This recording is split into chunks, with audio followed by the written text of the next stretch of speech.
Hello everybody, it's AJ back again with Mighty Glue Stick, and today I'm going to be covering the Sturge, a request on my monster list. Thank you very much. And it's a great creature, and I'm very lucky to have a monster ecology, an excellent monster ecology, from Dragon's Magazine number 239. And they cover the jungle sturge and the desert sturge varieties in this, and talk a lot about what the sturge is and what it does.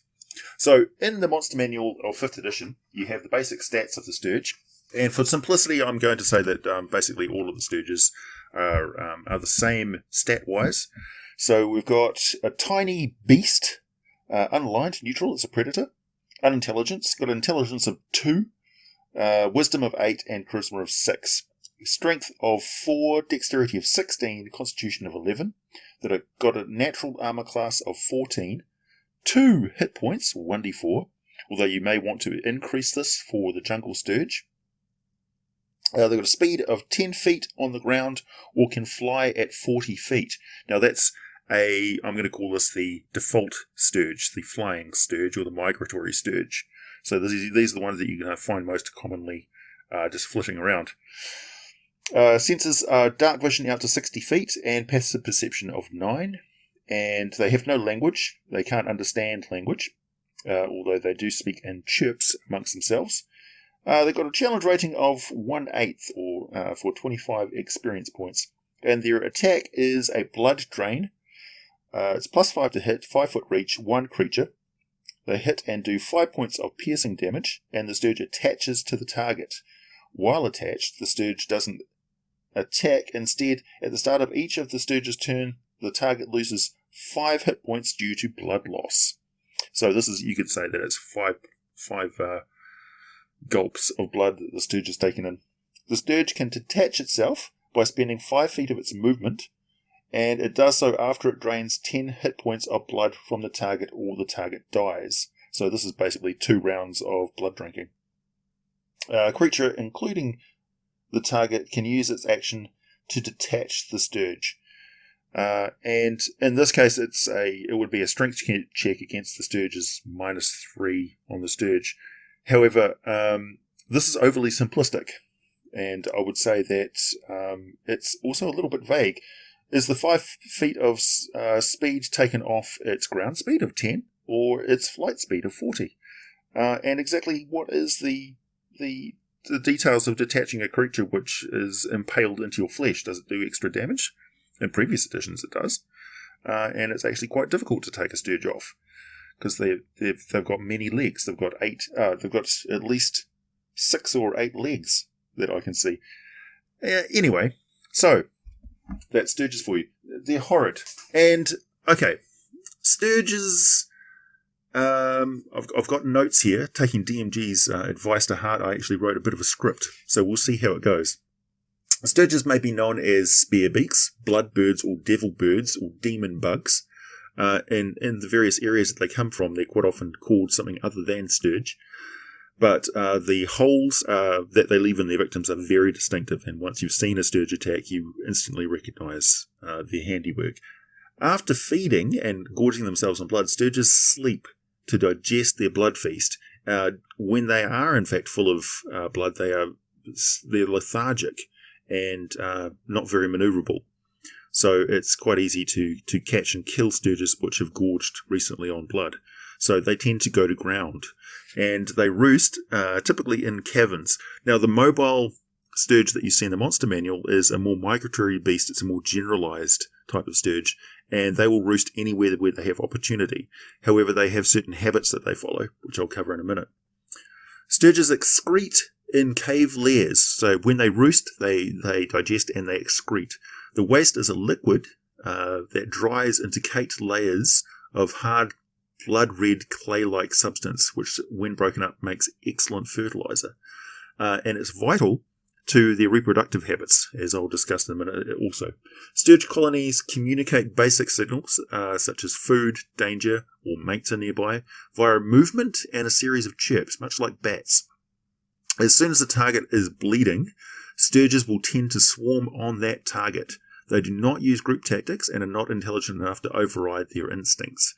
The smell of fear also draws the Sturge swarm in to attack. So if you're screaming and running around, you're going to draw in more Sturge to attack you. And as soon as they successfully land an attack on one victim, the rest of the Sturges will swarm in and attack that victim.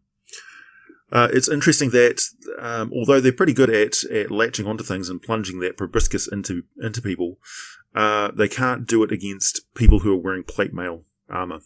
So they tend to avoid anyone who's wearing heavy amounts of armor. So anything above medium metallic armors and things. Chainmail not so much. They can get through chainmail sometimes.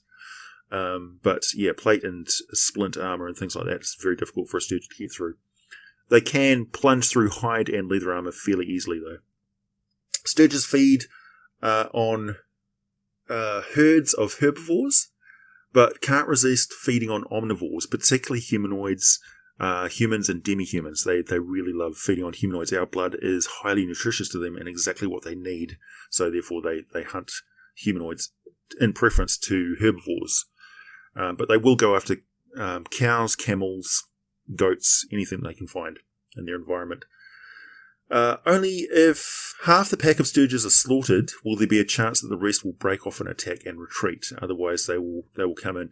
One interesting thing, though, is that if they fail to plunge their proboscis on the first attack, they will actually usually flee.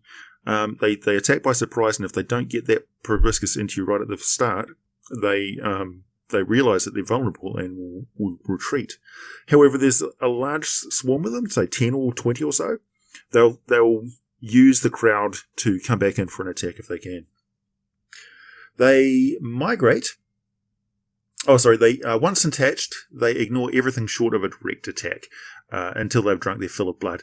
Directly applied flames, however, always force a Sturge to withdraw its proboscis from its prey. However, you're going to do equal amounts of damage to the victim as well as the Sturge, but with that short amount of hit points, the Sturge is going to come off pretty easy. They migrate following herds or nomadic humanoids, so they've evolved that way, and they prefer returning to specific roost sites year after year and may remain there for an entire season. Sturge hunt primarily through their sense of smell, but have a very accurate eyesight, as you've seen with the general Sturge having very good eyesight. Desert Sturges have retractable eye cover membranes that protect the compound eyes from sandstorms and burrowing in the dunes. Jungle Sturges have lost most of their ability to fly. They are heavier, about twice the size of a normal Sturge, and can make wing-assisted leaps onto their prey. They fly for a round, and then they basically got to land. So they can fly for their flight speed and then land. Jungle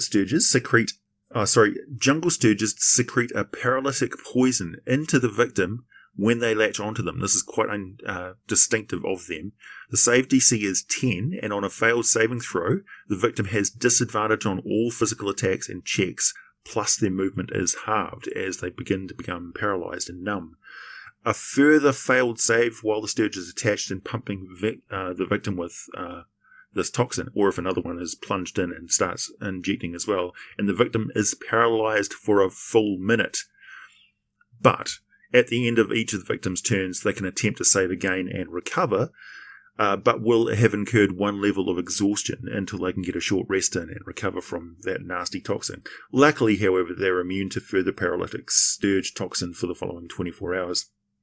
Jungle Sturges are more active hunters and do not sleep as long as desert types, which I'll talk about in a minute, and they have colonies of no more than 20 individuals, and they tend to just hunt in a half-mile area from their roosting site. They typically roost high up in trees, hanging onto the branches.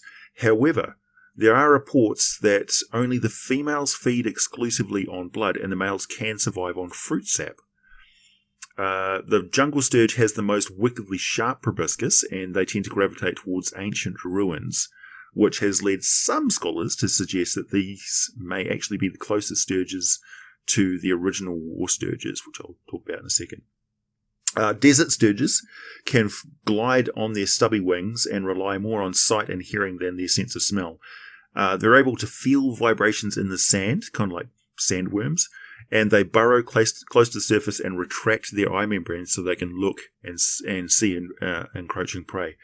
When burrowing or latched onto the victims, they keep their eyes covered with these membranes, so they're actually blind when they're burrowing around in the ground or latched onto a victim, which can be fairly disconcerting. It has been recorded that desert sturges can make tremendous leap distances, up to 25 feet high or 50 feet across. They store the fat that they've accumulated from multiple kills just above their tail, like a hump, and they're able to sleep burrowed under the sand for many weeks at a time. They burrow so deeply that they stay safe and will seek to escape if dug up unexpectedly by somebody. The vibrations or the sunlight will wake them out of their slumber. Desert people often call these sturges sand crabs or desert beetles because they burrow so well, about 16 feet per round in sand or soil. And desert sturges rarely have colonies larger than 10 in any given area due to the lack of prey. Desert sturges are the most difficult to remove by strength alone, so they have advantage on their strength checks to resist being removed. But they never attack humanoids wearing more than studded leather armor. They just tend to avoid them. Scholars believe that the hybrid bird-insect sturge were created long ago by vampiric wizards to throw off hunters under the undead who are on their trail. Others surmised that evil mages gathered them by the million to send against enemy armies like a swarm of locusts, and in the centuries since, the remaining sturges have dispersed across the world, adapting to whatever environment they've found with enough prey to sustain them. And it's thought that the sturges found in the wild today are fairly different from those that were first bred for war. But as I mentioned, the jungle sturges seem to be a little bit closer. Female sturges lay 4 to 12 eggs at a time. Mating occurs twice a year, once in early spring and again at the end of summer.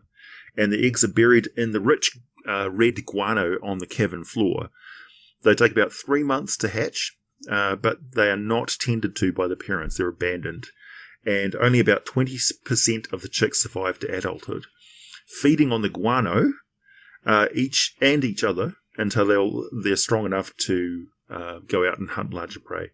The offspring that do survive will have been abandoned by the migratory adults and will either form a new colony of their own or join up with the next one that comes to the cavern to roost. They're not territorial and they don't care what members of other roosting things join them. Sturges reach full size in 8 months, and the adults live between 5 and 6 years. So, how would you use sturges in your campaign? Well, they're an environmental threat that can pop up all the time. They're not typically very dangerous, particularly to higher level parties, but they can certainly be a surprise nuisance that you can drop in on any wilderness travelling adventurers at any time. And they would most certainly be encountered in ruins and things, because anything that's accessible to a flying creature that they can come in and relatively secure. Anywhere where a bat would roost, sturges can roost. In fact, I would say feel free to exchange bat environment for sturge environment anytime you feel fit. And of course, they make interesting variations, and they would most certainly pester townsfolk and pester farming folk and frontier folk a lot. Because these things prefer to hunt on humanoids. They're the mosquitoes from hell, really. And hunting down a sturge nest is a very good lead-in to discovering a ruin or an old abandoned mine shaft or something, anything, unusual things. You be on the trail of these things, leaving bodies in their wake, and come across the nesting, roosting, slumbering sturges and a new sort of environment, and with lots of secrets to discover. So they're very useful in that way in a campaign. Alrighty, that's Sturges for you. Pretty simple critter, and a lot of fun, really. They've been around for a very long time. So yeah, enjoy. Thanks for listening, everybody.